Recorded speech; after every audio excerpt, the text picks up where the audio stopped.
We are focused on forming a government in this country, we are focused on people, and we are focused on building communities all across this country. We are asking voters to go to the polls, and we are asking voters, which party do you think aligns most with your values? Values of fairness, values of compassion, values of honesty, and values of transparency in our government.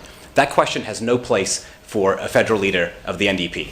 So I can't say it's a good question. Now, I will add to that, when you say that a vote for the NDP is a vote for somebody else, it is so sad that your government promised before 2015 that that was going to be the final election in this country that was first past the post. So questions of strategic voting were supposed to have ended with your government. It has been 6 years and you have not fulfilled that promise. And constituents have told me that they are now NDP supporters and they are championing the cause of Jagmeet Singh because we will finally have a modern democratic system and proportional representation for all Canadians in this country. Mr. Johal, you talked about environment. You talked about poverty. I can tell you the last time I remember, in 2005, the Liberal government signed Kyoto, signed Kelowna Accord to help Indigenous people. Fantastic. And we also signed Canada Child Benefits. And you know what happened? NDP supported the Conservative government at that time to bring the Liberal government down. And you know what happened? Kyoto, gone. Kelowna, gone. Mr. Dhaliwal, even if Kyoto were still here, this government has never met one of its climate targets. Not one. All targets, ever, I tell you, ever. By 2050, you have never met we will have one. a zero net By emissions. 2050, we will have no targets left to meet because civilization may not be the way that it is today. We can't wait until 2050. All right, thank you so much, Mr. Johal and Mr. Dhaliwal. When you hear remember the bells, your 30-second warning.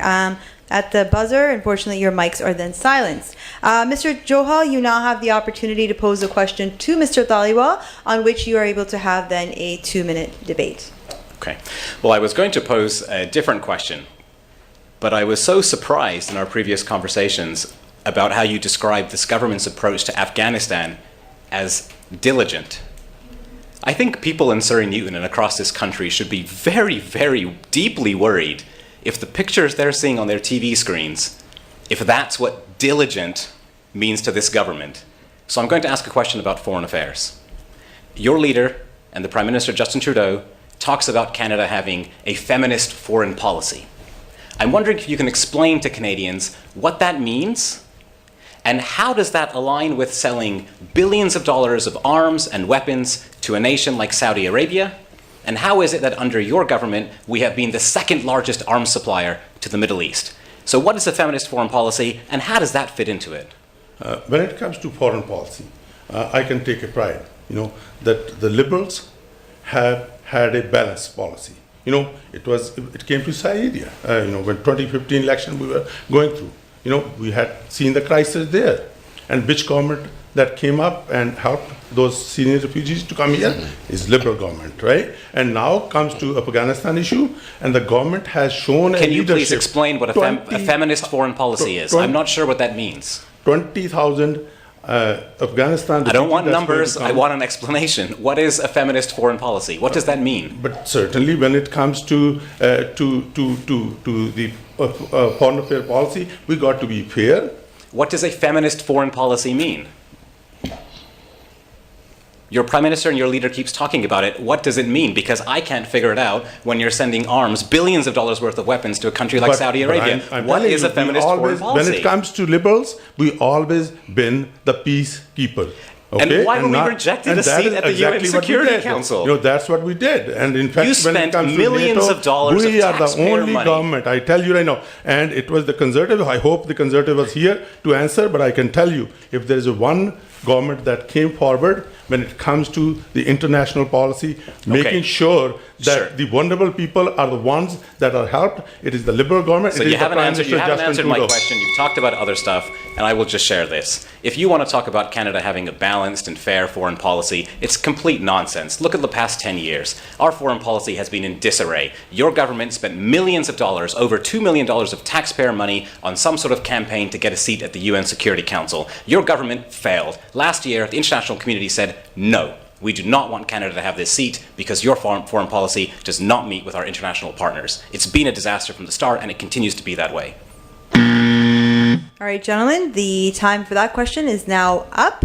Mr. Dhaliwal, you may now pose a question to which there will be... The constituent people knew that Sukh Dhaliwal is a Surrey Newton person. I want to know whether your heart is here in Surrey Newton or still in Vancouver. Okay, it's a fine question, and I'm really glad you've asked. What you're talking about are challenges that are faced by so many young people in Surrey. It is unfortunate, and I would say sad, that so many people are forced out of the community to find gainful employment, to find jobs that pay a good wage, or to find an affordable place to live. And so if you are suggesting in some way that I should be penalized or criticized for making my way through this world and doing what I can to support my family, shame on you, sir.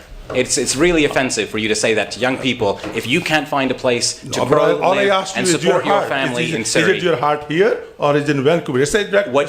I'm not telling you to move, but I'm just still asking. You have not answered because you seek the nomination in Falls Creek in Vancouver. I did. And all I'm asking is a simple question: is your heart still in Vancouver or your heart is here? My heart will always be with my community, and for the past 15 years, I have been active. Is it community here in Surrey Newton, for the past 15 years, I have been active with the NDP in Surrey Newton. I have worked on provincial campaigns. I have worked on federal campaigns. I have run local youth leadership camps in Surrey. I have played ice hockey in Surrey. My home is in Surrey. My family is in Surrey. My community is in Surrey, and it is offensive and shameful for you to suggest anything otherwise because I have had to move so I can be closer to my work. I asked you a simple question, and you still haven't said. And you know what the answer is. In Falls Creek, was your heart in Vancouver or in Surrey Newton? And I can tell you, my record is very clear. Your record is my very elderly clear. parents lived here. I ran the business and still run the business. Employed 20 local people right here. My family is a small business family here in Surrey Newton. And to all the young people out there, you can go wherever you need to go to make your way in this world. Your home can still be, and your heart can still be right here in Surrey, right here in Surrey Newton. Okay, gentlemen, right on the buzzer. We thank you both for that. We will now have our final question of the Crossfire round, which Mr. Johal, you can pose to Mr. Dhaliwal. Well, Mr. Dhaliwal, you've talked about all sorts of issues, whether it be about our democracy, whether it be about where I've needed to go for employment or to find a place to live. And I want to talk about what the constituents here in Surrey Newton are talking to me about every single day. When people fall ill, they should be able to access healthcare and medication with their health card and not with their credit card. Canada is the only wealthy country in the world with a universal healthcare system that does not include universal coverage for prescription medication. We pay the third highest prices for prescription medication anywhere in the world. This has all happened under Conservative governments and more recently under your government. Now, I was listening to the previous debate and I was very surprised at the representative from the Liberal Party talking about some recent report. It was in 1997 when the Liberal government at that time said, oh yeah, maybe we should have this thing where we can support people with their medications. And they had a report and they decided to do nothing about it. 24 years later, you're still talking about reports, haven't included it in your budget, and Canadians want to know, why did you vote against, on February 24th, 2021, Bill C-213, that was supposed to support people with access to medication. You voted against it, and your constituents and I want to know why. First of all, Mr. Johal, I want to tell you, and I'm sure you will agree, that it was the Liberal government that brought in a universal healthcare system, and we are still proud of it, and we still want to keep that universal healthcare system alive, irrespective where people live, what their economic background is. Everyone should have an equal right to access the universal healthcare, and I'm sure you will agree with that. Why did you vote against helping people with their prescription medication? Why did you vote against it? Because the NDP, because they have never been in the government and they have no chance to form the government, and they can bring in any plan on the paper, but they would not be able to deliver how they can pay for it and how they can administer that. If you look in the platform, it's very clear how we're going to do it. And we will make sure that when it comes to pharmacare, we will bring it in a very constructive way that it helps families, and at the same time, we have resources to fund it. I'm looking at my watch and it's telling me it's 1997 all over again. It's exactly what liberals said in 1997. It's 24 years later. It hasn't happened. You're right, it is 2021. Our government, Mr. Johal. I would be ashamed if I had these plans for 24 years and didn't bring them in. You can read our platform. It is out there. It explains how we are going to provide this system to Canadians. We are going to support you with the cost of your medication. We are going to negotiate prices with the pharmaceutical companies. They asked this government not to do that, and so they said yes. Of course, they're supporting the big pharma companies, and we are here to fight for people, and we're here to fight for you. This is something that we will do. It is in our platform. I'd tell you to have a look at the Liberal platform, but they don't have one. We still have, I think, a few seconds. It's not All much right, more. we're good. Okay, Not much more well, I need to say after that. all right, yep, and that actually ends the Crossfire section of today's debate. I'm loving the passion that's coming exuding. I know I personally, and the viewers know this, I was excited from the beginning, but now I'm getting more and more interested in what we're hearing. We're now going to move into the closing remarks section. Mr. Dhaliwal, you will have 1 minute to make your closing remarks for the evening. First of all, I want to thank the Channel Punjabi, the panelists, and you being administering this one. And I want to appreciate Mr. Johal coming to this debate as well, because we see the conservative missing. In fact, it's great to have a friendly dialogue, and I respect you, and I welcome you here as well. But when it comes to myself, I can tell you, I'm very clear. When it comes to Sukh's record to help constituents, being the busiest office across Canada, I've been working hard for my constituents from day one, and I'm working with the same energy today, and I will continue to make sure, when it comes to policies, our government has delivered, whether it's childcare, whether it's the infrastructure, whether it's the funding for gang violence, to control those and make sure that our young people don't get involved in those activities will always be there. Thank you so much, Mr. Dhaliwal. Mr. Johal, you will now also have 1 minute for your closing remarks. Thank you very much. Thank you to the crew and the team here for hosting us. Thank you to Mr. Dhaliwal for joining in the debate, and our host as well. Very much appreciate it. I didn't get a chance to share this at the beginning, but I did want to acknowledge that our conversation today is taking place on the traditional, ancestral, and unceded territories of the Coast Salish peoples, including the Katzie, Kwantlen, Semiahmoo, and Tsawwassen peoples. And it's important that we think about our history as we think about our future.